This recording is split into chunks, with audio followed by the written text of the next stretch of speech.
सैनिक भाइयों को नमस्कार। अभी आकर 8वें वेतन और 18 महीने का डीए को लेकर जो सरकार का ऊपर बहुत दबाव पड़ रहा है।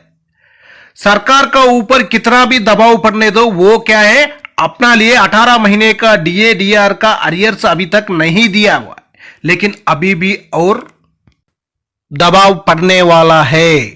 उनके वेतनमान में सुधार उनकी एक बहुत बड़ी उम्मीद रहती है। सेक्रेटरी से फाइनेंस सेक्रेटरी से बराबर बातचीत कर रहे हैं। 1 जनवरी 2026 से हमारे कर्मचारियों का वेतनमानों में सुधार हो।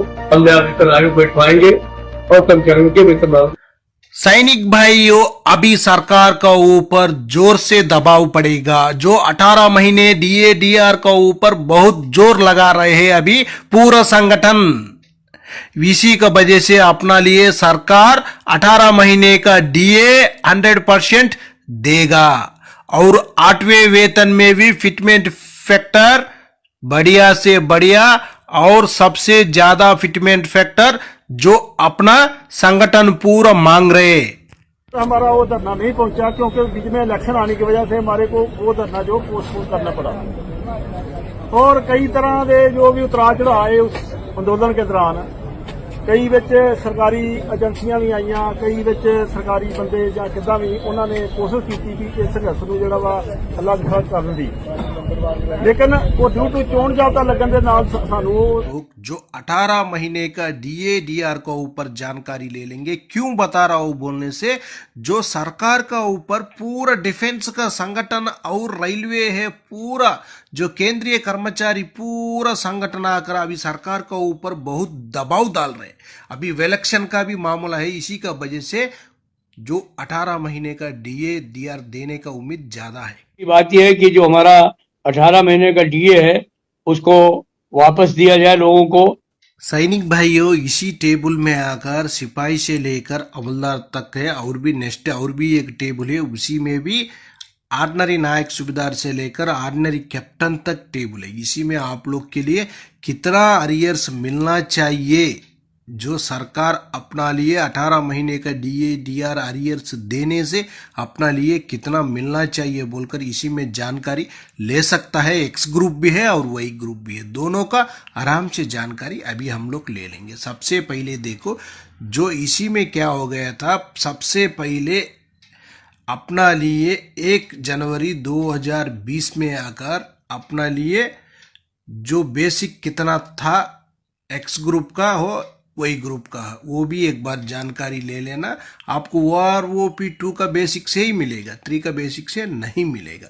उसका बाद जो अपना लिए 1/1/2020 में आकर 4% का डीए बढ़ोतरी हुआ था, उसका बाद हुआ था 3% का बढ़ोतरी हुआ। उसका बाद नेक्स्ट क्या हो गया, और भी 4% को हो गया। टोटल क्या हो गया, 11% का बढ़ोतरी हुआ था। जो 11% डीए डीआर का पैसा अपना लिए जो सर्विस भाई के लिए भी मिलना है, रेलवे को मिलना है और आर्मी वालों को मिलना है। सभी भी जो केंद्रीय के कर्मचारी सेंट्रल गवर्नमेंट एम्प्लॉय कौन कौन है उनको पूरा को मिलना चाहिए। कितना करोड़ों को पैसा होगा आप लोग एक बार सोच लेना। वो पूरा सरकार पकड़कर बैठकर अपना लिए नहीं दिया, इतना दिन से भी नहीं दिया। अभी इलेक्शन आने वाला है दिल्ली में, इसी का वजह से जो देगा बोलकर पूरा संगठन अभी रोड के ऊपर उतर गया। अपना डीए डीआर का अरियर्स अपना लिए देना चाहिए, दे दो बोलकर पूरा अभी संगठन पूरा लेटर भी भेज रहे और रोड के ऊपर भी उतर रहे। अभी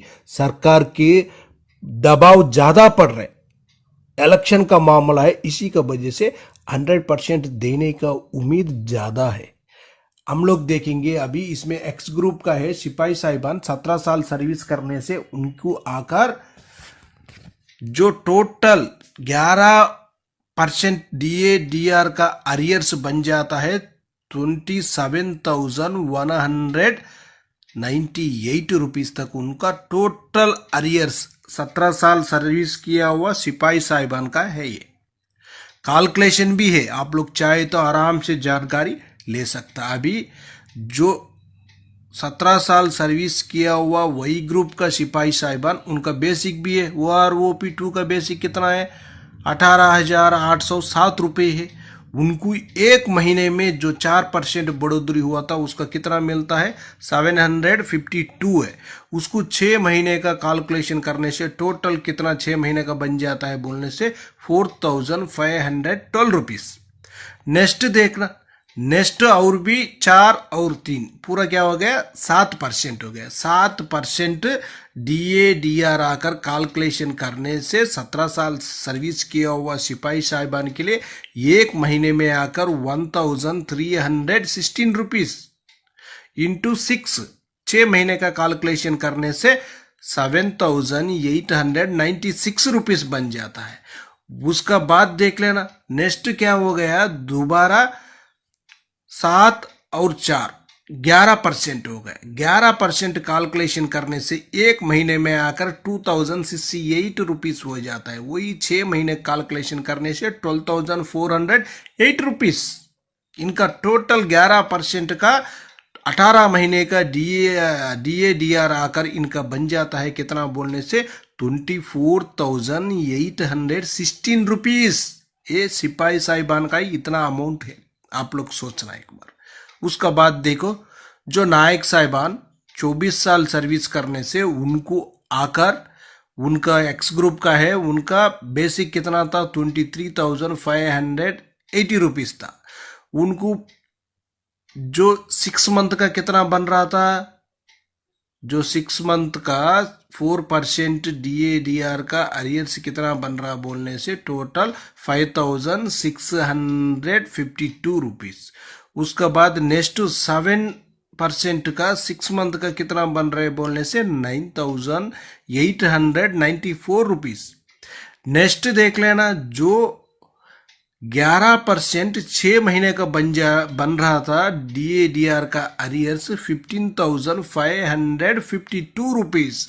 उनको टोटल अरियर्स आकर 18 महीने का 31,098 रुपीस तक बन रहा था।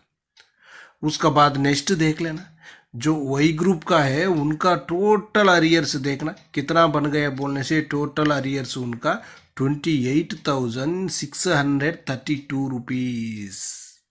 उसका बाद नेक्स्ट हवलदार साहिबान जो 26 साल सर्विस करने से उनका हवलदार साहिबान का एक्स ग्रुप का आकर टोटल अरियर्स 34,662 रुपीस बन रहा था।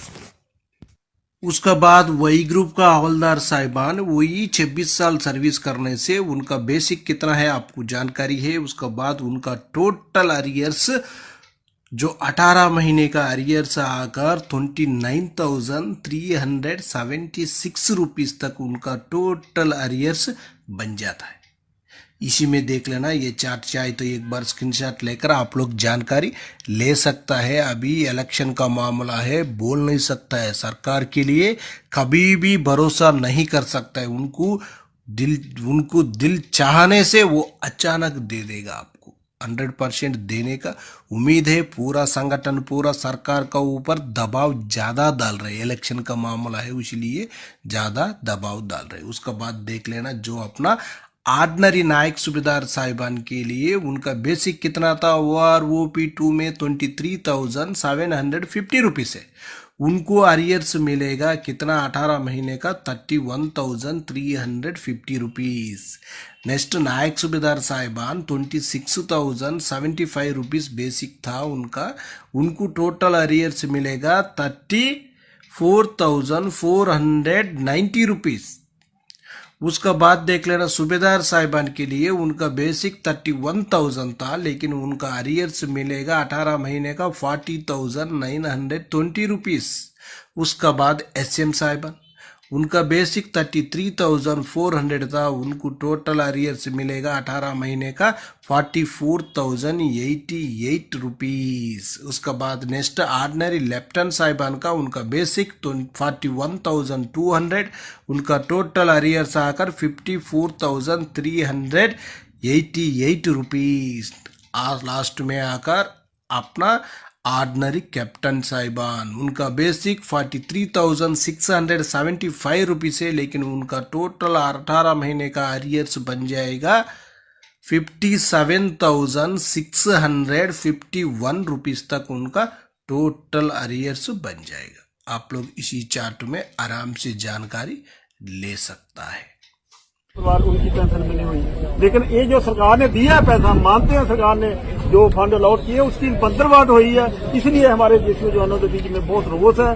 अभी दोबारा से हम संघर्ष कमेटी के ऊपर जितनी भी जथेबंदियां ने दे दिया, उन्होंने विश्वास जताया और हमारे को आगे चलने की जो उन्होंने हमारे को आश्वासन दिया उसके लिए धन्यवाद करते हैं। वन रैंक वन पेंशन कितनी बार अब तक मेमोरेंडम दे चुके हैं? वन रैंक वन पेंशन तो 15 से 14 से चल रहा है, जब जनरल सर्विस यूनाइटेड फ्रंट में जहां बैठे थे, लेकिन उस टाइम हम अधिकारियों के ऊपर विश्वास किया, ज्यादा संख्या उनके पीछे थी, हम लाखों की संख्या में, और उन्होंने अधिकारियों ने हमारे साथ विश्वासघात किया, जबकि उस टाइम हमारी जवानों की यूनियन भी लग बैठी थी, लेकिन ज्यादातर जो जवान है वो अधिकारियों के पीछे था। अभी ये हमने निर्णय लिया कि अभी जो भी हमने संघर्ष करना है अपनी हकी मंगा वास्ते आप अपने बलबूते उत्ते करना चाहिए जाना है। अधिकारियों के साथ उन्होंने हमारा पहले से शोषण किया है, भाई इंडियन नेशनल लीग हो, इंडियन नेशनल मूवमेंट हो, जिन्हें भी संघर्ष हुए अधिकारियों की रहनुमाई के हेतु हुए। अभी आगे से हम जेसीओ जवाना की संस्था जो उनका साथ लेके हम सरकार तक आज मैंबरों ने पहुंचाया है। उसके बाद अगला प्रोग्राम का मैं पहले बताया जल्दी ही जड़ा ORP3 की बात हो रही है, बहुत सारे आरोप सरकार पर लग रहे हैं कि उन्होंने बहुत सारे चीजों को एक्सक्लूड कर दिया, जवानों को एक्सक्लूड कर दिया। वो चाहे प्री मैच्योर रिटायरमेंट वाली बात हो, बहुत सारी ऐसी है कि जवानों की संख्या कम होती जा रही है, या जो आपके जो ORP जो रेंज था जितना कवर करता था उससे वो कम होता जा रहा है, और इसमें